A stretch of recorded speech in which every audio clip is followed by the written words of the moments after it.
Welcome to The Explainer. Today, we are pulling back the velvet curtain for an exclusive look into the very secretive, very guarded world of luxury watches and what's already being cooked up for 2025. Oh, you bet we're going to answer that question. But before we get to the main event, let's just quickly touch on why getting this kind of info is so incredibly rare in the first place. You see, the top brands, I'm talking the Rolexes, the Patek Philippe's of the world, they play their cards very close to the chest. The secrecy builds up this incredible hype for the big shows like Watches and Wonders. But, lucky for us, a few absolutely jaw-dropping 2025 models have already broken cover. All right, let's dive right in. We're going to go on a little journey here, starting with what you might call the most accessible watch on our list. And when I say accessible, well, it's all relative, but it's a serious piece for serious collectors.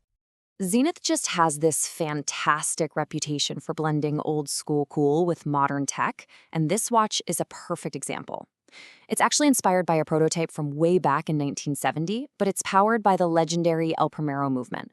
I mean, that thing's been the gold standard for accuracy for over 50 years.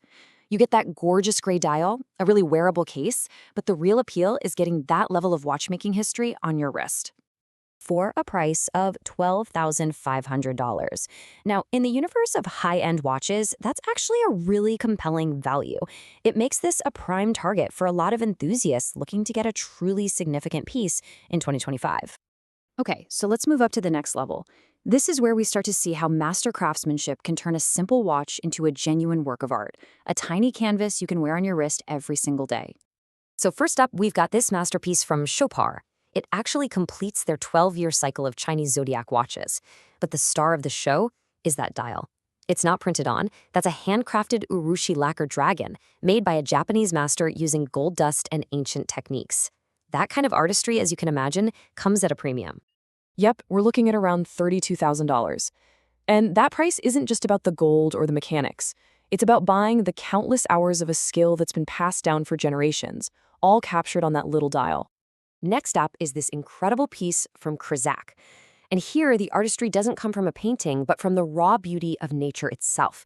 The entire dial is one single piece of mother of pearl, and it creates this amazing shimmer that just dances as the light hits it.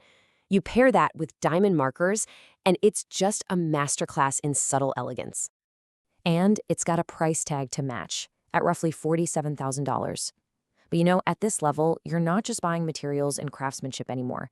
You're buying into something else entirely, extreme exclusivity. How exclusive? Only 50. 50 of these will exist in the entire world. And that right there, that illustrates a core idea in modern luxury. Real rarity is what turns a beautiful thing into a true treasure. So if you look at them side by side, you can really see two completely different approaches to watch art. On one side, you have the Chopard, with this bold, ancient craft telling a mythical story. And on the other, the Tapik, which is all about celebrating subtle elegance and the quiet beauty of the natural world.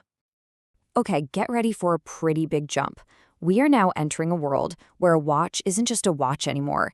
It's a piece of high-fashion jewelry, a full-on collaboration between two industry titans.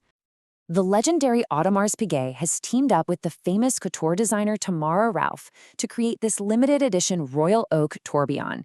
It's made from pink gold and has these incredible bronze and brown tones. This watch doesn't just blur the line between a timepiece and wearable art, it completely erases it.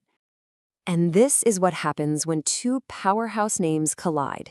You get a price point of around $200,000. That number really represents the fusion of pure technical genius and high fashion vision. And of course, it's protected by a super limited run of only 102 pieces.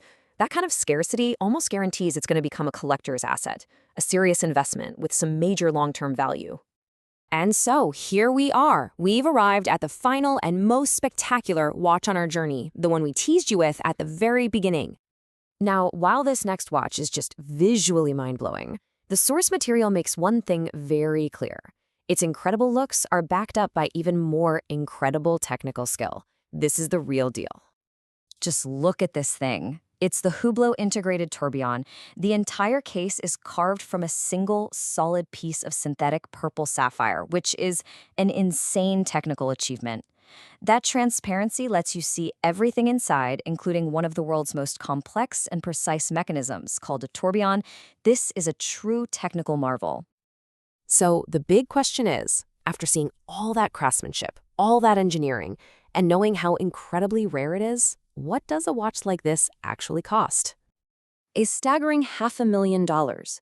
This price puts it firmly in that ultra-rare, holy grail category of collector pieces that very, very few people will ever even see, let alone own. So, after getting this exclusive sneak peek at these unbelievable watches coming in 2025, what's the big picture? What does this all tell us about where the luxury market is heading? Looking back, 4 big themes are crystal clear. 1. Rarity is king. Limited numbers are what drive desire. 2. Artistry is what defines luxury, whether it's hand-painted lacquer or natural mother of pearl. 3.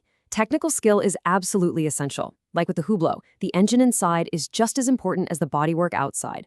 And finally, all of this adds up to create massive investment potential, with these watches being seen more and more as appreciating assets.